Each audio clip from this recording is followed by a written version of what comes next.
ओम का उच्चारण करेंगे।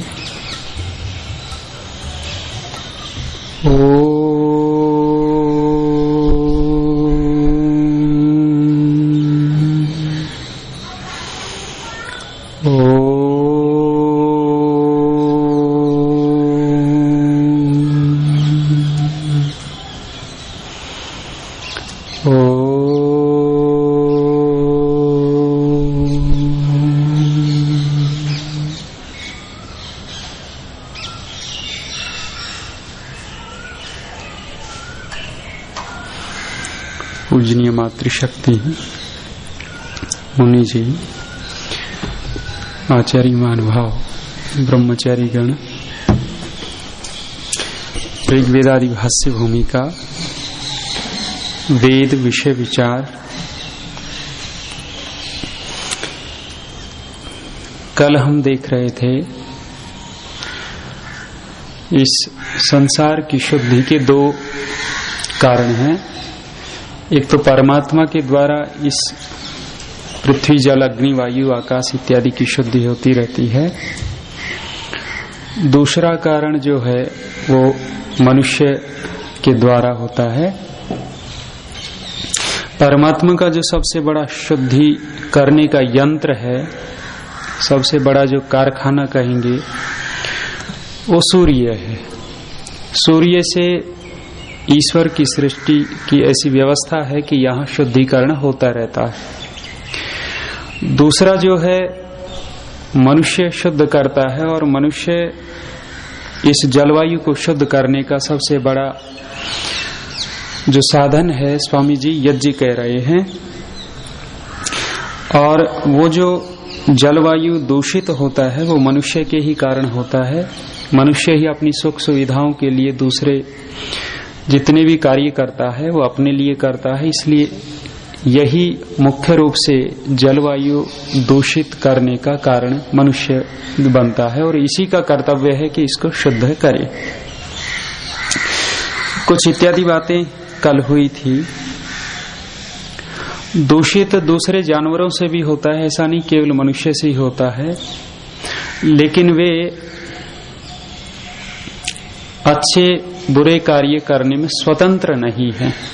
उनका जितना वो चलता रहता है। पशु पक्षी भी की वो विष्ठा इत्यादि करते हैं, उससे होता है, लेकिन साथ साथ वे सफाई भी करते हैं। ये कौवे हैं, ये भी सफाई करने वाले हैं। चील हैं, सफाई करते हैं। सूअर है, वो भी पृथ्वी की सफाई करता है। सर्प है, वो भी कुछ ऐसी जहरीली जो हमारी वायु में जो गैसें हैं उनको खींचता रहता है, लेता है, तो वो भी शुद्धिकरण करते हैं, लेकिन दूषित उनसे भी होता है। और मनुष्य में सामर्थ्य है कि वो इसको शुद्ध कर सकता है, और उसका कर्तव्य है, परमात्मा का आदेश है। आगे चलते हैं। कहा कि तेषाम मध्यान मनुष्या एव उपकार अनुपकारौ वेदितुम अर्हा संति। जितने भी प्राणी हैं उन सब प्राणियों के मध्य में मनुष्य जो है वो ही उपकार अनुपकार करने में समर्थ है। वही उपकार अनुपकार को जानता है। मनुष्य जानते हैं कि क्या करना है, क्या नहीं करना है इत्यादि। और हिंदी में इससे पहले एक वाक्य लिखा है कि जितने प्राणी देहधारी जगत में है उनमें से मनुष्य ही उत्तम है। इस पंक्ति का अर्थ करने से पहले या हिंदी में इतनी बात और जोड़ी हुई है, क्योंकि जितने प्राणी देहधारी जगत में है उनमें से मनुष्य ही उत्तम है। सब प्राणियों से उत्तम मनुष्य है। क्यों है उत्तम? मनन विचार तद योगात एव मनुष्यत्वम जायते। क्यों मनुष्य क्यों कहते हैं, इसकी परिभाषा दे दी। मनन करें, विचार है तद योगात, वो मननशील है, विचार के योग से ही उसका मनुष्यपना पैदा होता है। जो विचार पूर्वक काम करता है उसी को मनुष्य कहते हैं। और निरुक्त में इसकी परिभाषा दी, मत्वा कर्माणि सिव्यन्ति। और मनुष्य माने ने सृष्टा है, ये भी वही दिया हुआ है। तो मनुष्य उसी को कहना चाहिए जो मनन पूर्वक काम करता है, क्या करना है क्या नहीं करना उसको सोच करके चलता है। परमेश्वरेण ही सर्वदेहधारी प्राणिना मध्ये मनस्विनो विज्ञानम कर्तु योग्या मनुष्य इव सृष्टः तद देहेषु परमाणु संयोग विशेषेण ज्ञान भवनानुकूलानाम अवयवानाम उत्पादित्वात्। ये मनुष्य श्रेष्ठ क्यों है? परमात्मा ने एक विशेष इसके अंदर व्यवस्था कर रखी है। ये बात कह रहे हैं, परमेश्वरेण ही सर्व देहधारी प्राणी नाम मध्य, जितने भी देहधारी प्राणी हैं उनके मध्य में मनस्वी जो है विज्ञानम कर्तुम योग्य, मनस्वी लोग ही विज्ञान को करने में समर्थ हैं। अतः ते एव आगे चले गए है ना, मनुष्य ही है। और कहा सृष्टः तद्देहेषु, ये जो बनाए हैं इनके शरीर उनके देहों में, देहेषु इस शरीर में, मनुष्य शरीर में विशेष रूप से परमाणु संयोग विशेषेण, परमाणुओं के संयोग विशेष से विज्ञान भवना अनुकूला नाम, विज्ञान के होने के अनुकूल क्या अवयवा नाम उत्पादित्वात्, ऐसे अवयव परमात्मा ने इसमें उत्पन्न किए हैं कि मनुष्य शरीर में आकर के ये जीवात्मा कुछ सोच विचार सकता है, ज्ञान विज्ञान को इकट्ठा कर सकता है, कर्तव्य को जान सकता है। दूसरे शरीरों में ये सामर्थ्य नहीं है। समाचार पत्र एक आता है राष्ट्रदूत, कल या पता नहीं परसों एक चित्र लगातार वो देते हैं, बड़े बड़े चित्र। उन चित्रों में एक चित्र था, टेबल के ऊपर ये चिंपैंजी होता है ना, गुरिल्ला, वो पेन सा भी उठाया था और ऐसे मेज के ऊपर हाथ जैसे लिख रहा हो, और बगल में एक कुत्ता बैठा था उसके मेज के ऊपर हाथ रखे हुए। अब लग ऐसा रहा था कि बड़ा ये तो विद्वान होंगे, जैसे कार्यालय में कोई कर्मचारी काम करता हो, कोई ऑफिसर बैठा हो, पेन भी हाथ में हो, आगे सामने कागज है, मेज के ऊपर है। लेकिन वो चित्र वाले ने जो भी चित्र लिया, ऐसी स्थिति बनी होगी उसने खींच दिया, दे दिया। लेकिन उनमें कितना सामर्थ्य है वो लिख सके, ठीक से वो व्यवस्था कर सके, उनके शरीर में वो है ही नहीं, वो परमाणु ही नहीं। स्वामी दयानंद कहते हैं कि ईश्वर ने ऐसे परमाणुओं का संयोग इस शरीर में किया है, मनुष्य देह में, कि ये मनुष्य सोच विचार सकता है, ज्ञान विज्ञान इकट्ठा कर सकता है। कई बार ज्ञान विज्ञान होते हुए भी हमारी बुद्धि काम नहीं करती। देखा कभी प्रवचन देते समय कई वक्त ऐसे हो जाते हैं कि अटक गए तो अटक ही गए, ऐसा लगता है बुद्धि में गांठ पड़ गई, और हम बार बार जिस चीज को बोलते हैं वो भी याद नहीं आती। मेरे साथ हुआ, माता जी के घर पे था, माता जी ने कहा हवन कर लो, मैं हवन करने लगा, मुनि जी भी बैठे थे। तो ये मंत्र, ये कौन सा है, भूर भुवः स्वर, नहीं अगला, भूर भुवः स्वः प्राण अपान इत्यादि, अभी भी भूल गया देखो। तो वो मंत्र मुझे याद ही ना आवे, भूर भुवः स्व तो हो जाए लेकिन उससे आगे ही ना आवे, 2-3 बार दोहराया। रोज रोज प्रयोग करते हैं तो कई बार ऐसी गांठ लगती है, वो होता ही नहीं, और उस स्थान से हटे तत्काल शुरू हो जाता है। तो लेकिन फिर भी परमात्मा ने इस शरीर में ऐसे परमाणुओं का संयोग किया है कि वो ज्ञान विज्ञान इकट्ठा कर सकता है, अपनी बात कह सकता है। अतः ते एव धर्माधर्मयोः ज्ञानम अनुष्ठाने च कर्तुम अर्हन्ति न जानने, कह रहे हैं इसलिए तेव, वही कौन, वही मनुष्य जो ऊपर कह रहे हैं, वे धर्म अधर्म योः ज्ञानम अनुष्ठान अननुष्ठान दोनों दे दिए, करे धर्म के ज्ञान का अनुष्ठान कर सकता है और अधर्म के ज्ञान का अनुष्ठान कर सकता है। मनुष्य में ही सामर्थ्य है कि वो धर्म को जान करके उसका अनुष्ठान करे और अधर्म को जान करके उसका अनुष्ठान करे, अर्थात उसको छोड़ देवे। ये मनुष्य में ही ये करने का सामर्थ्य है, वही कर सकते हैं, न च अन्य, और दूसरे नहीं कर सकते। कहते हैं तोते को पढ़ा दिया मनुष्य ने, पढ़ा दिया मानते हैं, घोड़े को नचा दिया, बिल्कुल ठीक है, खोपड़ी का कमाल है, कह रहा था ना पीछे। बड़ी ये मनुष्य अपनी विशेषता बघारता है। लेकिन यहाँ क्या दिया, धर्म का अनुष्ठान, यदि धर्म को छोड़ देता है मनुष्य तो क्या, ये हमारे उपदेशक सुनाते हैं, बिन धर्म मनुष्य योनि पशु से नीचे गिर जाती। एक हमारे भजनोपदेशक है नरदेव जी, बहुत अच्छा सुनाते हैं। और मनुष्य अपनी विशेषताएं देखता रहता है।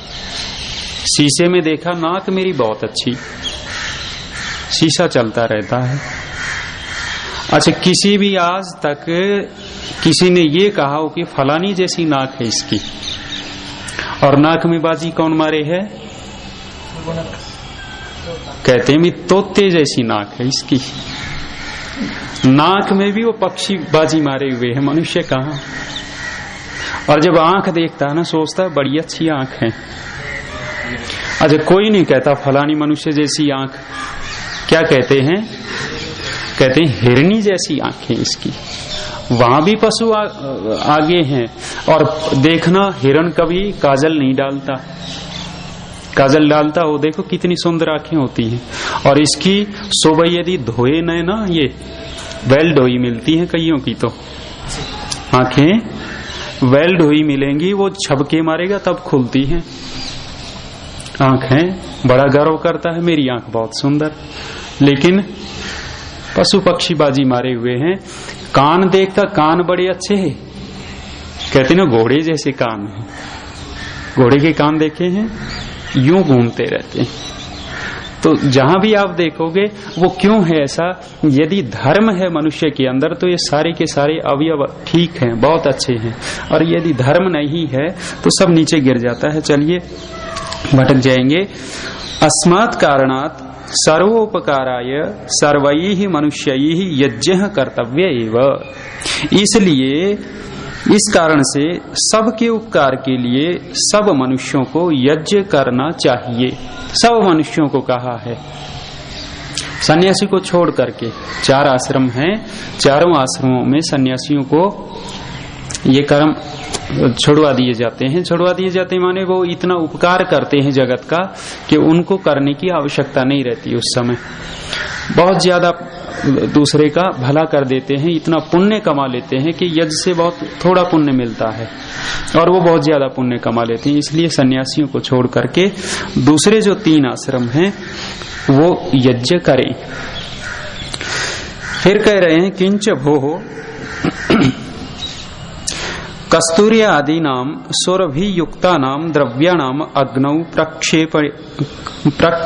प्रक्षेपणेन विनाशात् कथम उपकाराय यज्ञो भवितुम अर्हतीति। कोई हुड़दंगा आ गया। करें क्यों महाराज? ये जो कस्तूरी इत्यादि आपने कही है, ये सुगंधी युक्त जो पदार्थ लिखे हैं, 4 प्रकार की सामग्री लिखी, करें ये कस्तूरी आदि सुगंधी युक्त जो द्रव्य हैं उनको अग्नि में प्रक्षेपण माने फेंकने डालने से, विनाश करने से, कथम उपकाराय यज्ञो भवितुम अर्हतीति। वो यज्ञ से कैसे उपकार हो जाएगा? आप कह रहे हो इसमें अग्नि में डाल देते हैं, जला देते हैं, फूंकना बोलते हैं। किंतु ईदृशैः मनुष्यैः पदार्थैः मनुष्यादिभ्यो भोजनादि दानेन उपकारे कृते होमात् अपि उत्तमं फलं जायते पुनः किमर्थम यज्ञ करणम इति। करें इस प्रकार के जो उत्तम उत्तम पदार्थ हैं वो मनुष्य आदियों को भोजन आदि दान के द्वारा खिला पिला दिए जाएं, उपकार कर दिया जाए। उपकार करने पर होम से भी बड़ा फल जो है उत्पन्न होगा।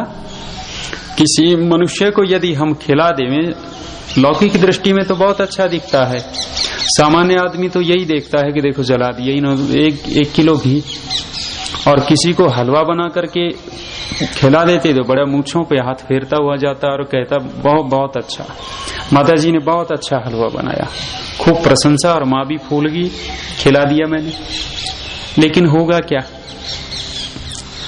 और स्वामी दयानंद बड़े तर्क देंगे। सत्यार्थ प्रकाश में आप देखेंगे, कह रहे हैं कि खाना चाहिए, घृत आदि उत्तम पदार्थ खाने चाहिए जिससे शरीर आत्मा का बल बढ़े, लेकिन वहां जोड़ दिया, लेकिन यज्ञ करना उत्तम है उससे भी। यदि हम 100 ग्राम घी खाते हैं और उसी 100 ग्राम का हमने यज्ञ कर दिया, वो खाने से ज्यादा उपकार दे देता है। बहुत बड़ा स्वामी दयानंद तो यज्ञ के बहुत बड़े समर्थक हैं। अत्र उच्यते, यह कहते हैं, न अत्यंतो विनाशः कस्यपि संभवति। वो देख रहा है कि जला दिए नष्ट हो गया, लेकिन स्वामी जी कह रहे हैं कि किसी भी वस्तु का अत्यंत विनाश संभव नहीं है, अर्थात कोई भी वस्तु नष्ट नहीं होती। तात्विक दृष्टि से देखेंगे, वहीं पहुंचा रहे हैं, विनाशो ही यद दृश्यम भूत्वा पुनर्न दृश्येत इति विज्ञायते। करे विनाश कहते किसको है, नष्ट होना कहते किसको है? कहा कि यद दृश्यम भूत्वा, जो दिखता है, दिख करके पुनः न दृश्यते, बाद में न दिखे, वही विनाश है। ये पुस्तक है, दिख रही है, और इसको हम जला करके राख बना करके उड़ा देवे, अब नहीं दिख रही, तो क्या कहेंगे हम? विनाश हो गया। और विनाश की ये जो नाश जो शब्द बना है, अणस अदर्शनी धातु है। अदर्शन माने जो दिखता हो बाद में न दिखे, इतना मात्र। ये नहीं कि भाई वो वस्तु पूरी की पूरी नष्ट हो गई, उसका रूप बदल गया। जैसे पुस्तक का ही लिया, वो राख बना करके डाल दी, तो छोटे छोटे अवयवों में बट गया, न कि ये पूरा नष्ट हुआ। करे हैं, परंतु दर्शनम त्वया कतिविधम स्वीक्रियते। पूछ लिया कि आप दर्शन अर्थात ये जो दिखता है, ये दिखना कितने प्रकार का मानते हो? दर्शन से प्रमाण भी ले सकते हैं आप कि प्रमाण कितने प्रकार के मानते हो। कहा कि अष्टविधम चैति, 8 प्रकार के प्रमाण मानते हैं, अर्थात 8 प्रकार से देखा जाता है। किंच तत्, वे कौन से हैं? अत्र आहु गौतम आचार्यो न्याय शास्त्रे। यहाँ आचार्य गौतम अर्थात महर्षि गौतम न्याय शास्त्र में कहते हैं, प्रत्यक्ष की परिभाषा यहाँ कर रहे हैं, इंद्रियार्थ सन्निकर्ष उत्पन्नम ज्ञानम अव्यपदेश्यम अव्यभिचारी व्यवसायात्मकम प्रत्यक्षम। प्रत्यक्ष की परिभाषा आचार्य गौतम कर रहे हैं, करें इंद्रियार्थ सन्निकर्ष, इंद्रियों का अर्थ के साथ मिलना, सन्निकर्ष होना। अर्थात मैं आपको देख रहा हूं, आप मुझे देख रहे हैं, तो मेरी आंख का और आपकी आंख का एक दूसरे के साथ सन्निकर्ष है, इसलिए दिख रहे हैं। यदि ये आंख यहां से हट करके दूसरी तरफ चली जाती है, तो यहां सन्निकर्ष न होकर के दूसरी तरफ हो गया, दूसरी चीज दिखने लगती है। तो जितनी भी 5 इंद्रियां हैं, इन 5 इंद्रिय से जिस जिस विषय का सन्निकर्ष होगा उसका ज्ञान होगा। जीभा से हमने देखा दूध रखा है, मीठा है या फीका है। जब जीव से सन्निकर्ष हो जाएगा तब हम बता सकते हैं मीठा है या फीका है। जब तक जीव का स्पर्श उस दूध से नहीं होगा, नहीं बता पाएंगे। तो प्रत्यक्ष वो है जब इंद्रियों का अर्थ के साथ सन्निकर्ष हो जाए।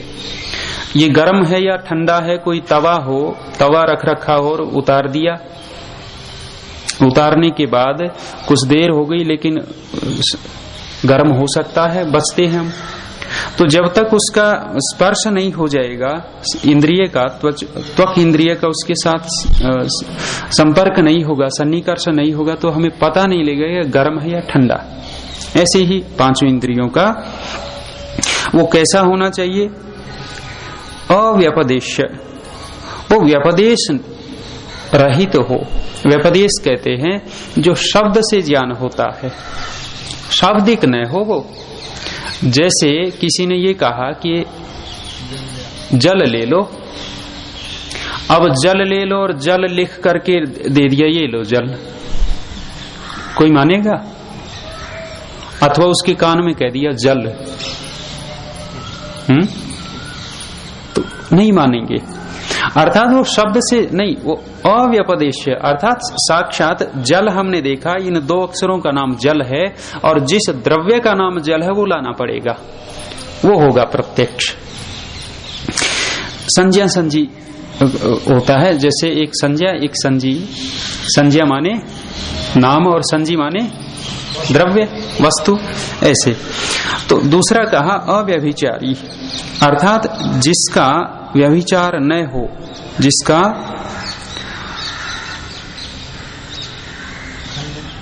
खंडित न हो। जैसे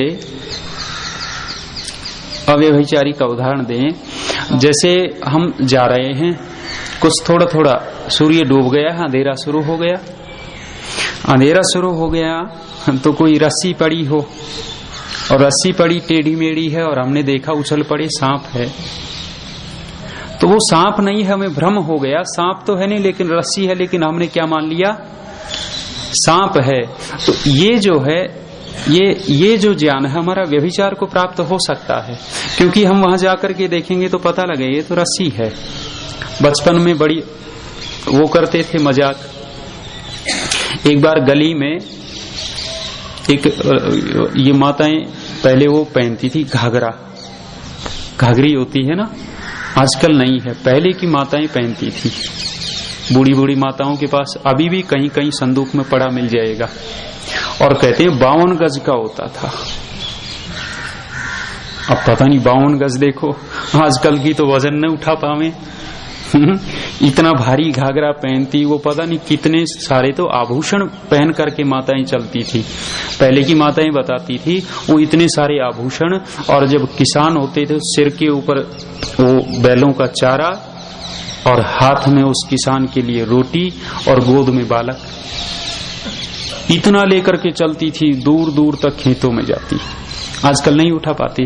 तो वो क्या था, वो मुझे एक घाघरे का वो बड़ी सी रस्सी मिल गई, मैंने उसको लपेट करके वो बल दे करके और उसको रस्सी जैसा बना लिया, इतना लंबा हो गया, और उसको एक बाद धागा बांध दिया। धागा बांध करके एक पड़ोस में घर था, उसके दरवाजे के पीछे छिप करके वो मैंने रस्सी एक तरफ डाल दी, और एक व्यक्ति आ रहा था और मैंने धीरे धीरे खींचना शुरू किया। अब वो चिल्ला रहा, अरे सांप घुस गया तुम्हारे घर में, सांप घुस गया। मैंने पूरा ही खींच लिया था कि वो पूरा घुस ही गया उसके घर में। तो सांप वहां कुछ था नहीं, वो रस्सी दिख रही है, रस्सी से क्या हो गया, भ्रम हो गया। प्रत्यक्ष दिख रहा है हाँ सांप है, लेकिन भ्रम युक्त कह रहे हैं अव्यभिचारी, उसमें व्यभिचार पैदा न हो, निश्चयात्मक हो। अगला दे रहे हैं व्यवसायत्मकम। व्यवसायत्मक माने जो निश्चय पूर्व को बदले नहीं। जैसे इसका क्या लेंगे, हाँ जैसे ये दूसरा हो जाएगा, बदलना नहीं चाहिए। हाँ मृग मृचिका, ठीक कह रहे।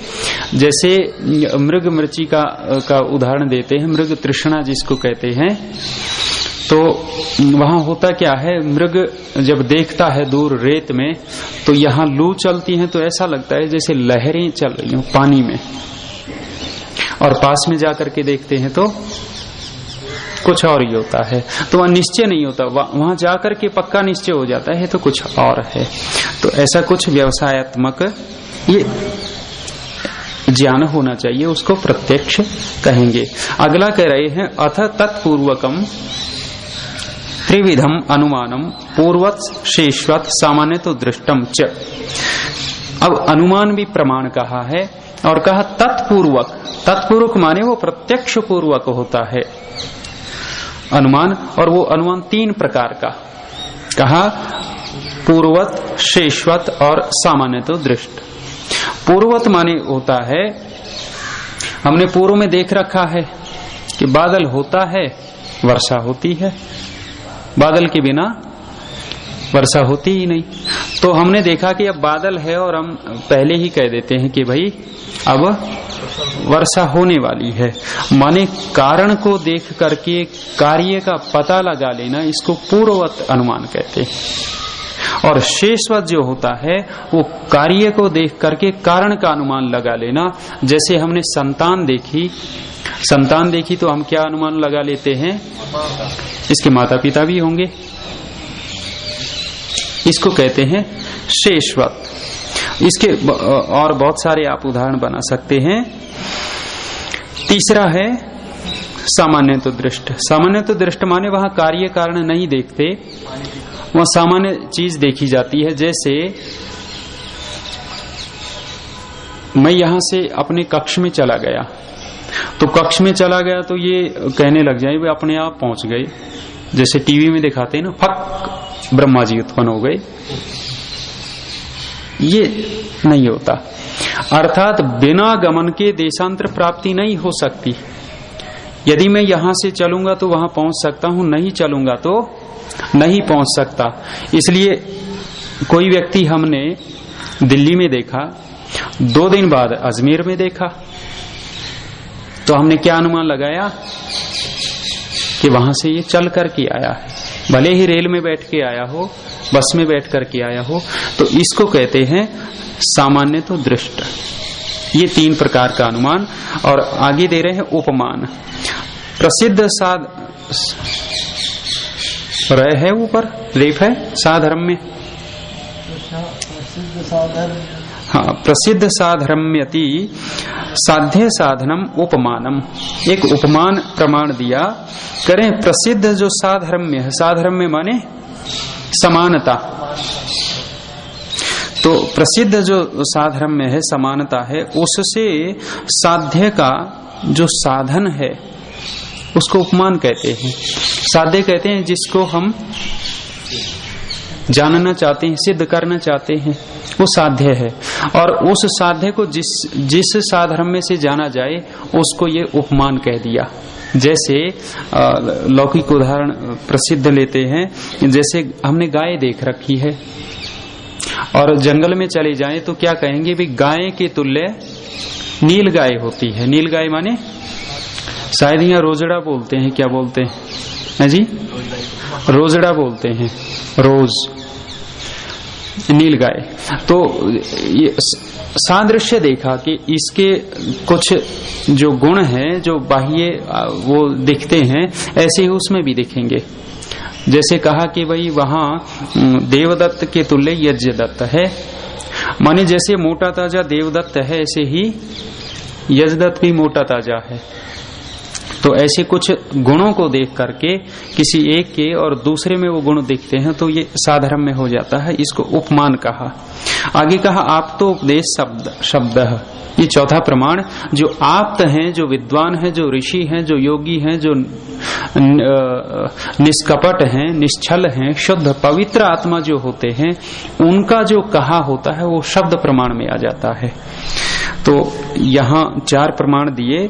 आगे कह रहे हैं प्रत्यक्ष अनुमान उपमान शब्द ऐतिह्य अर्थापत्ति संभव अभाव साधन भेदात अष्टधा प्रमाणम मया मन्यते इति। स्वामी दयानंद कह रहे हैं मैं 8 प्रमाणों को मानता हूं। कौन से हैं? प्रत्यक्ष अनुमान उपमान शब्द ऐतिह्य अर्थापत्ति संभव और अभाव। ये सैद्धांतिक चर्चाएं हैं, ये हमें पता होनी चाहिए कि वे प्रमाण कितने हैं, मुख्य प्रमाण कौन से हैं, गौण किन में ले लेते हैं, ऐसी बातें। एक प्रश्नोत्तरी पुस्तक जो आती है उसमें बहुत सारी बातें ये इस प्रकार की ही मिलती हैं। व्यवहार भानु में भी है, सत्यार्थ प्रकाश तृतीय समुल्लास में भी मिल जाएगा। तत्र यत इंद्रियार्थ संबंधात सत्यम अव्यभिचारी ज्ञानम उत्पद्यते तत्प्रत्यक्षम। स्वामी दयानंद उस सूत्र की व्याख्या कर रहे हैं जहां जो इंद्रियार्थ संबंध से जो ज्ञान पैदा होता है वो प्रत्यक्ष है और वो अव्यभिचारी होना चाहिए, अव्यभिचार आदि से रहित होना चाहिए। तत्प्रत्यक्षम वो प्रत्यक्ष है। सन्निकटे दर्शनान मनुष्यो अयम नान्य इति इत्यादि उदाहरणम। सन्निकटे दर्शनात्, इसका क्या लेंगे? सन्निकटे नजदीक, दर्शनात् दर्शन से। हाँ ठीक है, ये कह रहे हैं कि हमने कोई चंद्रमा के प्रकाश में कोई ठूंठ देखा।